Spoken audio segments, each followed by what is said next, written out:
আসসালামু আলাইকুম। চমৎকার একটা মন্ত্রী পরিষদ এবং রাষ্ট্র ব্যবস্থা আশা করতেছি।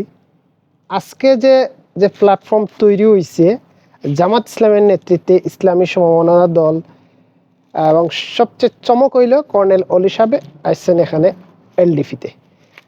আমি এই সেম যে প্ল্যান এবং অলি সাহেব এটাতে আওয়ার সম্ভাবনা আছেন আজ থেকে 1 বছর আগেই আমি পোস্ট করছি। আমি যদি পোস্ট আপনাদের ফরাই অনেক সময় লাগবে, বিস্তারিত আমার পোস্টে আছে, আপনারা চাইলে পড়তে পারেন। এটা আমার পার্সোনাল আইডিতে আমি পোস্টটা দিছিলাম এবং এও সন্ধিয়ান ছিলাম যে চরমুনাই যে দলটা এটা স্লিপিং করতে পারে। এখনও আমি সন্দিহান, তবে আশাবাদী। এই প্ল্যাটফর্ম যদি এক থাকে না এবং যৌথভাবে এরা নির্বাচন করতে পারে না, তাইলে বড় ধরনের একটা ভূমিধস পরাজয় লক্ষণ করা যাইতেছে যদি বিতর্কিতভাবে ওনারা সামনে আসেন। আর যেভাবে ওনারা প্ল্যাটফর্মে আসেন, এইভাবে যদি ওনারা নির্বাচন করেন, তাইলে নিশ্চিত 100% যে আগামী সরকারকে গঠন করবে। আগামী সরকার যে গঠন করবে, সবার একটা আলোচনা ধারণা, সবাই অনুমান করেন যদি জামাত ইসলামের নেতৃত্বে যে 8 দলীয় 10 দলীয় জোট হইছে, যদি নির্বাচনে জয়লাভ করেন, তাহলে প্রধানমন্ত্রী হইবেন ডক্টর শফিকুর রহমান। বিএনপি থেকে তারেক রহমান, দুজনই আবার সিলেটের। এবার সিলেটের কপাল ভালো, বিরোধী দলীয় আর সরকারি দলীয় দুইজনই সিলেটের উত্তরাধিকারী। এটা সিলেটের জন্য একটা সম্মানজনক স্থান। জামাত ইসলাম সরকার গঠন করে জামাতের পক্ষ থেকে বলা হয়েছে যে আমরা জাতীয় সরকার করব। ডক্টর শফিকুর রহমান বলছেন আমরা এককভাবেও যদি নির্বাচিত হই, তারপরেও আমরা জাতীয় সরকার করব। এখন জাতীয় সরকার করতে গেলে কি যারা সংসদ সদস্য নির্বাচিত হইবেন তারাই কি সরকারে থাকবেন, তারাই কি মন্ত্রী পরিষদে থাকবেন? না, অবশ্যই না। আমি মনে করি এখানে যে আপনার এই সিভিল সোসাইটির বাংলাদেশপন্থী যেসব নাগরিক আছেন এদেরকে রাখবেন এবং সবচেয়ে সুন্দর হইব এবং দেশের জনগণ সঠিক সেবা পাইব এবং জনগণ এটারে সাপোর্ট করব যদি মন্ত্রী পরিষদটা এমন হয়। ধরেন কর্নেল অলি, উনি একজন বীর মুক্তিযোদ্ধা এবং সম্মুখচারী যোদ্ধা, বীর বিক্রম সম্ভবত ওনার উপাধি, এবং ওনার বয়স এবং রাজনৈতিক দিক দিয়া বাংলাদেশের রাষ্ট্রপতি হওয়ার যোগ্য। আগামী সরকার যদি জামাত ইসলাম গঠন করে, তাইলে কর্নেল অলি সাহেবের রাষ্ট্রপতি দিতে পারে। জামাতের সাথে যেসব জোট দল আছে ওইখান থেকে তো মন্ত্রী দেওয়া হইব। পাশাপাশি সাংবাদিক মাহমুদুর রহমান, ওনারে পররাষ্ট্রমন্ত্রী করা যাইতে পারে। উনি আগে উপদেষ্টা ছিলেন, জ্বালানি উপদেষ্টা ছিলেন, মন্ত্রণালয় চালানোর অভিজ্ঞতা আছে এবং উনি ওনার ভিতরে দেশপ্রেম, দেশ সেবা করার মতন যে মন মানসিকতা, স্পিরিট ওনার আছে। অনলাইন অ্যাক্টিভিস্ট পিনাকি ভট্টাচার্য, তিনি একজন ডাক্তার, একজন দার্শনিক, একজন গবেষক, একজন মোটিভেশনাল স্পিকার।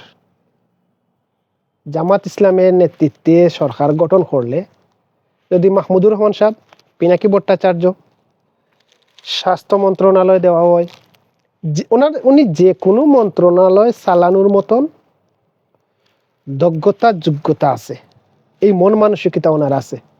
যদি ওনারে মন্ত্রী করা হয়, স্বাস্থ্যমন্ত্রী, দেখবেন ইউরোপ, লন্ডন, আমেরিকার মতন যে স্বাস্থ্য মন্ত্রণালয় যে সেবা দিয়ে থাকে, রুগী হসপিটালে যাওয়া লাগতো না, হসপিটালে রুগীর কাছে যাইব। এইসব দেশে কিন্তু এগুলা হয়। আমরা একটা সাংবাদিক ইলিয়াস হুসাইন, ওনারে আমরা তথ্যমন্ত্রী দেখতে পারি। এটা চমৎকার একটা সিদ্ধান্ত হইব সরকারের জন্য। সাংবাদিক কনক সারোয়ার, ওনারে পররাষ্ট্রমন্ত্রী দেখতে পারি। পররাষ্ট্রমন্ত্রী যদি সাংবাদিক মাহমুদুর রহমানরে দেওয়া হয়, তাইলে ওনারে স্বরাষ্ট্রমন্ত্রী দেখতে পারি।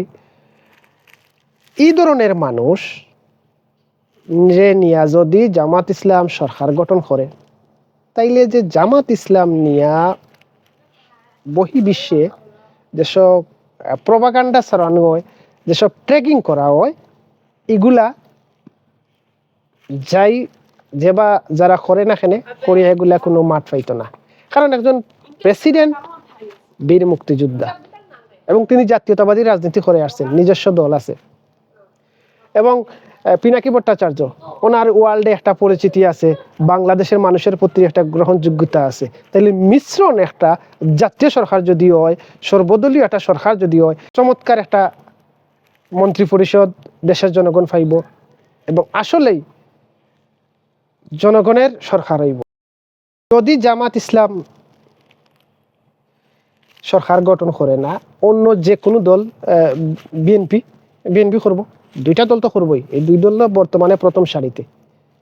সাংবাদিক মাহমুদুর রহমান, পিনাকি ভট্টাচার্য, এই দুইজনরে যে কোনো দুইটা মন্ত্রণালয়ে দেওয়া, এটা আমাদের দাবি। এই মূল্যায়নটুকু অন্তত জামাত ইসলাম সরকার যদি গঠন করে তাদের কাছেও দাবি, বিএনপি যদি সরকার গঠন করে বিএনপির কাছে দাবি। এই দুজন মানুষের মূল্যায়ন করতে হবে বিশেষ করে। তাইলে দেখবেন দেশের আপামর জনতা, সাধারণ মানুষ, এরা কথা বলে সাধারণ মানুষের, এলিট শ্রেণী, সুশীল এবং অনেক প্রথম সারে যে আমলাতন্ত্র বা আমলা, এরা কিন্তু আবার এদেরকে অ্যাকসেপ্ট করেন না বা ওনারা চানও না। কিন্তু যারা গণমানুষ, জনমানুষ, সাধারণ মানুষ এদেরকে ভালোবাসে, এদেরকে সম্মান করে, আশা ছিল এবার যে অন্তর্বর্তীকালীন সরকারেও এই দুইজন মানুষের মূল্যায়ন করা প্রয়োজন ছিল, কিন্তু মূল্যায়ন হয় নাই। আগামী যে সরকার গঠন করবে, আগামী যে দল নির্বাচিত সংসদে আসবে, আমরা প্রবাসীর পক্ষ থাকি, জনমানুষ, গণমানুষ, যে ভাষাই বলেন সবার পক্ষ থাকি সাংবাদিক মাহমুদুর রহমান এবং ডক্টর পিনাকি ভট্টাচার্যের পরিষদে সদস্য করার জন্য আবেদন রইল। আমরা দেখি আগামী সরকার কারা গঠন করে, বিএনপি বা জামাত ইসলাম, অপেক্ষায় রইলাম এবং তাদের মন্ত্রী পরিষদ। এবং আমরা বিশ্বাস করি, আমার ধারণা যদি সঠিক হয়ে থাকে, তাহলে ইনশাল্লাহ আগামীতে আমরা প্রেসিডেন্ট হিসাবে কর্নেল অলি সাহেবরে পাইব, আর মন্ত্রী পরিষদের সাংবাদিক ইলিয়াস, পিনাকি ভট্টাচার্য এবং সাংবাদিক মাহমুদুর রহমান, এটারে পাইব। অপেক্ষায় রইলাম, আপনারা অপেক্ষায় থাকেন, আমিও আছি ইনশাল্লাহ। পরবর্তী এই ভিডিওর ডিফেন্সে অন্য ভিডিও হইব। আল্লাহ হাফেজ।